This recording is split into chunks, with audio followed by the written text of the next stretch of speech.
मेरे प्यारे भाइयों और बहनों, आज की हमारी कहानी है कंजूस सेठ। कंजूस सेठ। एक बार धनीचंद नाम का एक सेठ था। वह बहुत कंजूस था। उसके पास कोई भी नौकर ज्यादा दिन तक नहीं टिकता था, क्योंकि वे काम पर रखने से पहले नौकर के सामने 3 शर्त रख देता था, जिसको कोई भी पूरी नहीं कर पाता था। एक दिन मदन नाम का एक लड़का सेठ के पास नौकरी मांगने आया। वह सेठ से बोला, वे बहुत दूर से आया है, इसलिए उसको कुछ दे दे। सेठ बोला, ठीक है, मैं तुमको नौकरी पर तो रख लूंगा, लेकिन मेरी 3 शर्त है।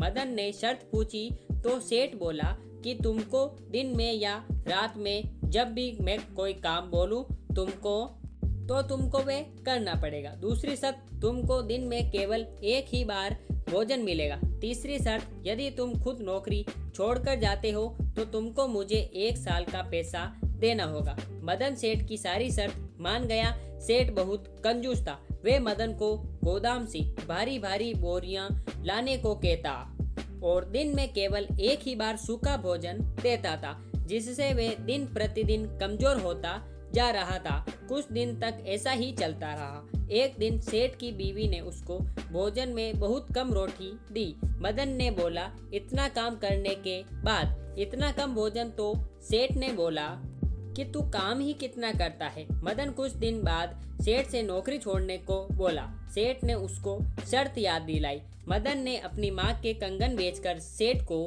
पैसे दिए और गांव लौट आया। एक दिन गांव में मदन को उसका दोस्त रमेश मिल गया।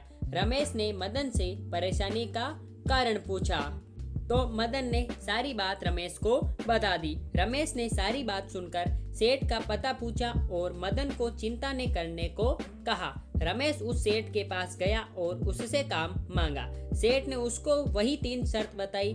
रमेश बोला, सेठ जी, मैं तो आपकी 3 शर्त मानने के लिए तैयार हूँ, लेकिन आपको भी मेरी एक शर्त को मानना होगा। यदि आप मुझको नौकरी से निकालते हो तो आपको भी मुझे 1 साल की पगार देनी होगी। सेठ ने सोचा ऐसी नौबत नहीं आएगी और उसकी बात मान गया। रमेश कुछ दिन तक काम करता रहा। एक दिन सेठ रमेश को बोला, जाकर गोदाम से 1 बोरी लेकर आओ, फिर उसमें ताला लगा देना। उसने सेठ को सबक सिखाने की सोची। उसने बोरी निकालने के बाद गोदाम का ताला बंद नहीं किया, जिससे चोर उसकी सारी बोरी लेकर चले गए। सेठ ने अगले दिन रमेश से पूछा तो रमेश बोला, उसने तो ताला लगाया था, शायद चोर ताला भी तोड़ कर ले गए। एक दिन सेठानी ने रमेश को बाजार से लकड़ी का गट्ठर लाने को कहा। लकड़ी लाने के बाद रमेश ने पूछा, ये लकड़ी का गट्ठर कहाँ पर रखूं? सेठानी ने गुस्से में बोला, मेरे सिर पर रख दे। रमेश ने ऐसा ही किया। लकड़ी का गट्ठर सेठानी के सिर पर रख दिया, जिससे सेठानी चिल्लाई। सेठ ने रमेश को नौकरी से जाने को कहा।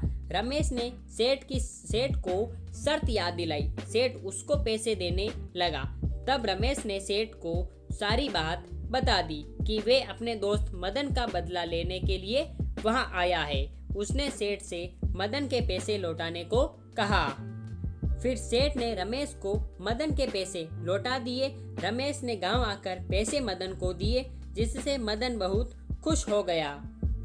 तो मेरे प्यारे भाइयों और बहनों, आपको आज की हमारी ये छोटी सी कहानी आपको कैसी लगी, आप हमें नीचे कमेंट बॉक्स में बता सकते हैं। साथ ही साथ ऐसी धमाकेदार और मजेदार मोरल स्टोरीज के लिए आप हमारे चैनल को सब्सक्राइब करके बेल आइकन जरूर प्रेस करें, ताकि हमारी ऐसी वीडियोस की सब नोटिफिकेशन सबसे पहले आप तक पहुंच सके जैसे हम उस वीडियो को अपलोड करें। फिर मिलेंगे ऐसी धमाकेदार वीडियो के साथ। तब तक के लिए गुड बाय। जय हिंद, जय भारत। Thanks for watching.